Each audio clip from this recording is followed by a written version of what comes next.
Napaka-importante na matuto tayo kung papaano tayo magpapaampat or magpapahinto ng mga labis na pagdurugo. Bago natin pag-usapan yung mga procedures natin kung paano natin siya gagawin, napaka-importante muna na malaman natin na ano ba at paano ba natin masasabi na ang isang pasyente ay merong excessive or merong malabis na pagdurugo. Ano ba yung kailangan natin na makita or ano ba yung kailangan natin na hanapin? So, unang-una, kailangan makakita tayo ng pagsirit. So, sumisirit yung dugo na lumalabas doon sa pasyente. Ano pa? Bright red yung kulay ng dugo na lumalabas.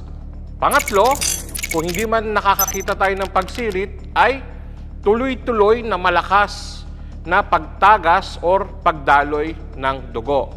Pagka yan ang mga sintomas na ating pong nakita, ay agad po tayo na magsagawa ng tinatawag natin na stop the bleed process.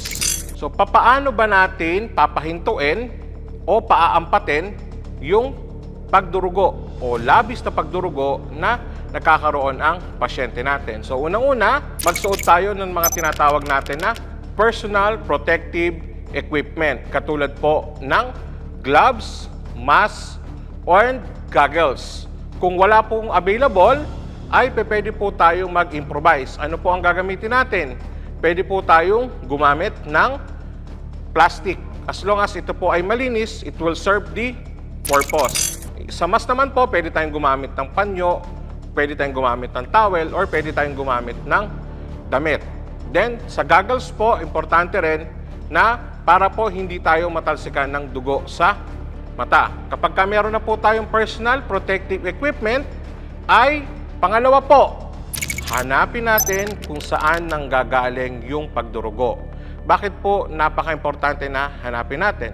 Kasi po hindi sa lahat ng pagkakataon ay visible or immediately na makikita natin at alam natin kung saan nanggagaling yung pagdurugo. Lalo na kung ang pasyente po ay naka-jacket or merong suot na makapal na pantalon or damit. Kaya po, hanapin natin kung saan nanggagaling. Pangatlo, nakita na natin kung saan nanggagaling yung pagdurugo. Kukuha po tayo ng damit, tuwalya, panyo na makapal, or damit.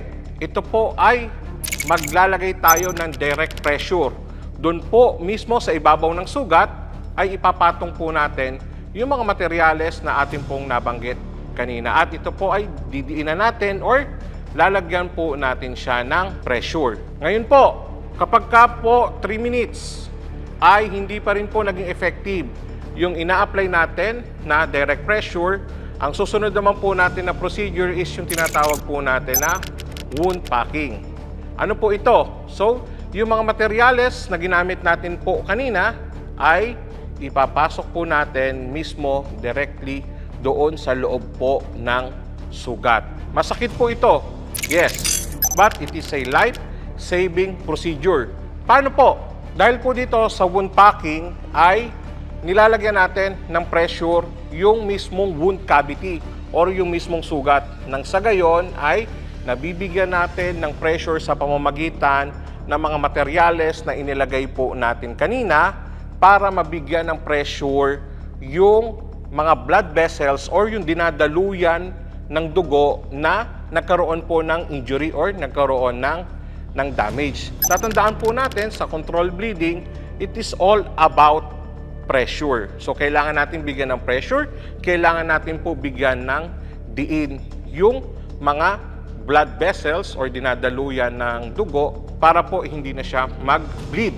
Then, after po natin na ma-wound pack, didiinan po uli natin yung sugat until such time po na dumating yung mga emergency medical services. Paalala lang din po kapag tayo po ay magsasagawa ng tinatawag natin na wound packing procedure, wag po natin gagamitin yung mga sumusunod na materyales. Unang-una po, tissue. Huwag po tayong gagamit ng tissue. Bakit po? Kasi po ito ay nade-dissolve sa dugo. Kaya ang tendency, hindi tayo makakapag-create ng pressure. Pangalawa po, huwag po tayong gagamit ng mga tinatawag natin na tampons or tampons. Bakit po? Kasi po, ina-absorb lang niya yung dugo doon sa wound cavity, pero hindi din po tayo nakakapag-create ng pressure at hindi natin nare-reach yung mga injured na blood vessels. Kung ang senaryo naman po natin is hindi po effective yung direct pressure, wound packing, or talaga pong na-assess natin na talaga pong very significant yung injury ng patient, katulad po ng amputation, ibig sabihin po ay meron ng parte ng katawan na naputol at nakakakita tayo ng malakas na pagtagas ng pagdurugo, or yung isang tinatawag po natin na injury, yung avulsion. Yung avulsion po is merong parte ng katawan na matatanggal pa lang po.